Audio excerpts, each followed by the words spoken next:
Alright, so I want to make this video to go over a few features of our Stihl chainsaws. This is the M461 rescue chainsaw. For the money, this is the best chainsaw that we can buy for the fire service. It's specifically designed for fire and rescue work. It's designed to work in low oxygen environments like a smoky roof. But I want to go over a few things with it. There have been some changes made in chainsaws over the last few years. And I want to go over some starting procedures on this to help us start them without flooding them out. Before we do that, I want to go over a few things with the chainsaw. Again, always make sure that you're putting in our mixed fuel in it that Capt Sandquist is making up and taking out to the stations and putting in the fuel lockers. There are two reservoirs on the chainsaw. One is for fuel, and it shows right here with the fuel in it, fuel plus oil. And the other one is for our bar and chain oil. So let's not get those mixed up. Remember to check both of them whenever you're checking the saws out, and make sure that you're putting the bar and chain oil inside the bar and chain reservoir. Before we start it, let's take the blade cover off. Now this is our chain brake. Whenever you're starting the chainsaw, make sure that that chain brake is off. We'll put it on if you're going to be carrying a saw up a ladder or somewhere like that. Make sure that if you're running that blade that you take that brake off before we start running it. This switch right here, it's going to be our decompression switch. We use this to help us start the chainsaw. And right here we have our 4-position chokes switch here. We have full choke, half choke, open, and then our stop switch here. Whenever you put it in choke, you're going to have the decompression switch in. You're going to pull it once or twice. When that decompression switch pops out, it's ready to switch it to half choke. And then you'll pull until it starts.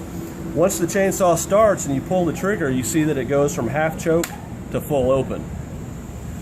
So the only switch that we need to make is going from full choke to half choke.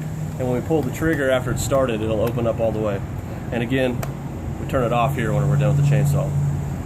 When you put the chainsaw back in the compartment, we want to make sure that it's ready for service again. So we'll put the choke on. You've got to pull the trigger to push the choke all the way down, and make sure that our decompression switch is pushed all the way in. So we're gonna go through starting this. Again, we don't want to flood this out. If you're having problems starting it and this decompression switch is pushed in and we're pulling it in full choke, anything more than about 3 or 4 pulls is gonna flood these motors out. So we should just take 1 or 2 pulls, decompression switch will come out, we want to put it in half choke and then we'll start it up. Place it on the ground to start it. You can put your foot through the handle to hold onto it and grab the handle here. Make sure your decompression switch is in. It's on full choke, and give it a pull or 2. The decompression switch came out with 1 pull.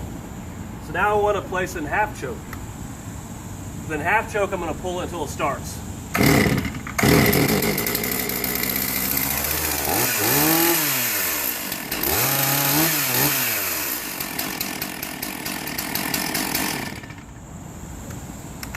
If someone hands you a chainsaw that they're having a hard time starting, don't go back through and repeat all these instructions, because if it hasn't started for them, it's already flooded out. So what we're going to do is we're going to show you how to clear out a flooded chainsaw. So we'll put this back in full choke and I'm going to flood it out.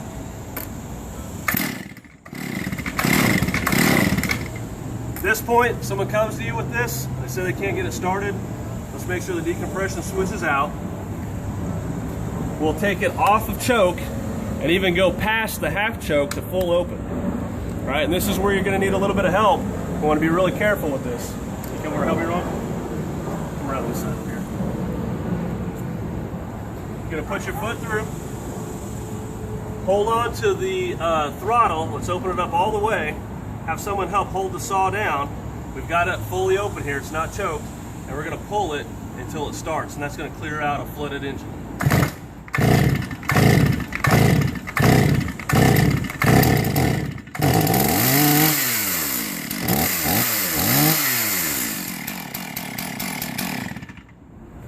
Now it may take you about a minute of pulling it if it's really flooded bad, but that's the procedure to go through to clear out a flooded chainsaw. All right, thank you.